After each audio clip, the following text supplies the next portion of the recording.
Avant que l'entièreté des jeux ne deviennent des pay-to-win et les jeux mobiles des orgies de publicité, il y a une compagnie qui un jour a fait une réunion. Et il en est ressorti qu'ils allaient faire un MMO avec des pingouins.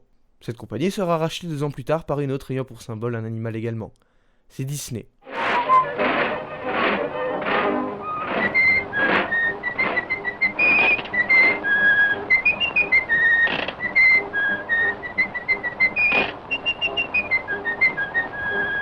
Et ce MMO, c'est Club Penguin. Alors, MMO est un bien grand mot, mais c'est techniquement le terme employé. Je parlerai plus d'une sorte de réseau social interactif, je ne sais pas trop. Mais c'est loin d'être un WoW killer. Le public visé est évidemment les enfants, et par extension, le portefeuille de leurs parents. Mais ça, on y reviendra plus tard dans la vidéo. Le pitch du jeu, si tant est qu'il y en ait un, c'est que des pingouins vivent sur une île et qu'il arrive plein de péripéties, plein d'aventures. Il y a plein de mini-jeux, de quêtes narratives, c'est l'équivalent en fait d'une cour de récréation géante. Vu que Disney est derrière, vous êtes en droit de vous dire que le seul but est de nous faire raquer un max d'argent. Alors oui, mais pourtant, sans même débourser 1 euro ni télécharger 120 gigas pendant 20 ans, vous pouvez vous amuser pendant longtemps. Quand je suis arrivé personnellement dans le jeu, au début j'étais perdu, mais il y a un tuto donc ça va aller. Un tuto qui n'est qu'une accroche de tout ce qu'il y a à faire sur l'ICP, Île de Club Penguin. Oui, c'est son vrai nom. D'abord les mini-jeux, tous variés, et aucun n'est qu'une simple copie de l'autre. Attraper une perle, faire de la luge, du surf, du jetpack, des saltos sur un wagon de mine, ramasser des sacs de café tout en évitant les enclumes qu'on vous envoie, pêcher, faire des pizzas, du jet ski, des jeux d'arcade, des smoothies. Il y en a pour tous les goûts. C'est incroyable, mais surtout, ces mini-jeux ne sont pas bêtement listés et vous cliquez dessus. Ils sont éparpillés sur une carte assez grande pour un jeu de ce genre, et demandent à être cherchés. Cette carte d'ailleurs, ce sont des zones connectées entre elles comme une sorte d'open world. Elles sont logiques et surtout interactives. Chaque endroit peut avoir ses petites animations, ses secrets, ses passages vers d'autres endroits, voire de nouveaux. Et vous interagissez avec grâce aux actions que le jeu vous permet.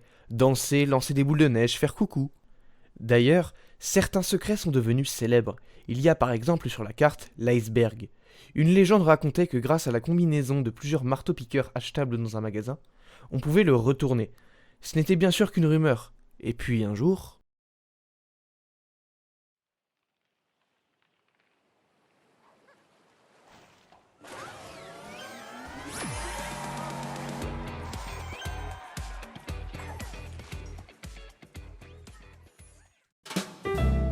Outre les jeux et la carte, il y a aussi l'aspect social. C'est ici que la plupart des gens se sont fait leurs premiers amis en ligne. Ces amis, vous pouvez les inviter dans votre maison. Ah oui, c'est vrai que vous avez une maison. Elle aussi totalement personnalisable du sol au plafond. Et si l'aspect trop glacial ne vous plaît pas, ça peut aussi s'arranger, hein. Votre maison n'est pas la seule chose personnalisable, vous aussi. Des vêtements, des chaussures, des gadgets, des accessoires, des fonds pour votre fiche perso. Vous obtenez tout ça avec de l'argent, que vous obtenez lui-même en faisant les mini-jeux cités précédemment. Et si malgré tous vos amis et votre richesse incommensurable, vous vous sentez seul, il y a un magasin qui s'appelle l'Animalerie. Et à l'intérieur, pas des chiens, des chats ou des hamsters, des puffles. Ou puffles. Je sais pas comment on prononce ce mot. Puffle. Des boules de poils toutes mignonnes, qui vous accompagnent, ont chacun leur caractère selon leur couleur, et surtout, vous débloquent des mini-jeux à foison. Également, parfois, le jeu crée des événements pendant certaines périodes. Halloween, Noël ou Star Wars même, c'est Disney. Et bien, pendant ces événements, on peut obtenir des puffles exclusifs. Fantômes, licornes, dinosaures, aliens.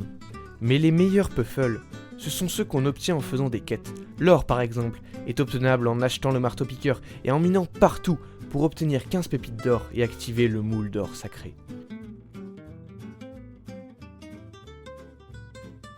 Alors évidemment, certains aspects comme les puffles exclusifs ne sont accessibles que pour les membres, ceux qui ont acheté un abonnement. Mais rassurez-vous, aucun mini-jeu n'est inaccessible, l'argent n'affecte que la customisation. Tout ça, c'est génial, mais je sais pas, j'ai l'impression qu'il manque un truc. Pourquoi pas une histoire, genre un ours polaire qui veut attaquer l'île. Et découle de cette histoire, je ne sais pas. Un service d'agent secret, appelé EFP, qui vous donne accès à d'autres mini-jeux comme un Tower Defense ou des enquêtes à choix interactives à la première personne, des costumes et un puffle exclusif. Ouais, pourquoi pas. Le pire, c'est que ça, on peut totalement le louper. On n'a aucune idée que ça existe au début du jeu. Club Penguin a donné lieu à tellement de trucs incroyables, des chansons, des histoires, des dessins animés, des communautés. La page Wikipédia du jeu est remplie de centaines de créations. Je ne vois pas ce qu'on pourrait y rajouter de plus.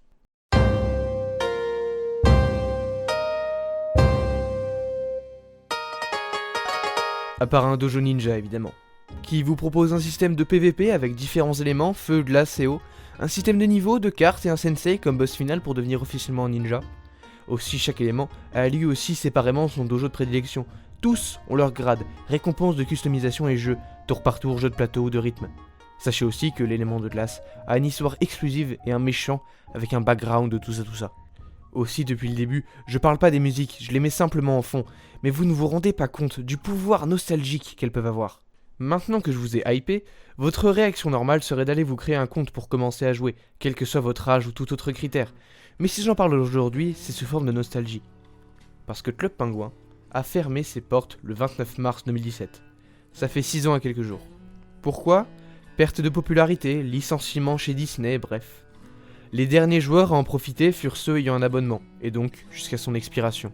Dans cette dernière vidéo, ils sont tous là à se dire au revoir.